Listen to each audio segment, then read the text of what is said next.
एक छोटे से शांत गांव में 3 बहनें रहती थीं, आरती, भारती और कीर्ति। माता पिता के गुजर जाने के बाद वही तीनों एक दूसरे का सहारा थीं। गांव के बीचों बीच उनका पुराना घर खड़ा था। आरती सबसे बड़ी थी, समझदार, जिम्मेदार और मातृत्व भरी।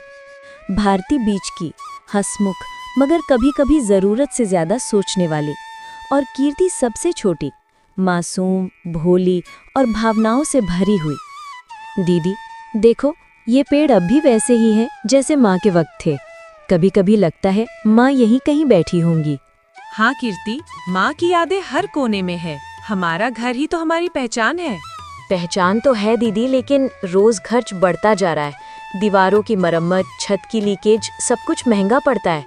धीरे धीरे तीनों के विचारों में फर्क आने लगा। आरती चाहती थी कि घर वैसा ही बना रहे जैसा माँ बाप ने छोड़ा था। भारती कह नहीं पाती थी।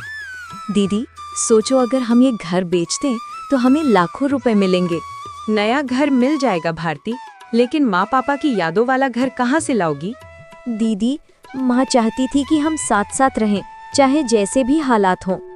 इसी बीच गांव के एक चालाक जमींदार दिनू सेठ की नज़र उस पर पड़ी।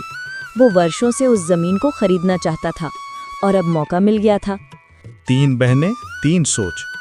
थोड़ा सा फूट डालो और घर अपने आप मेरे हवाले हो जाएगा।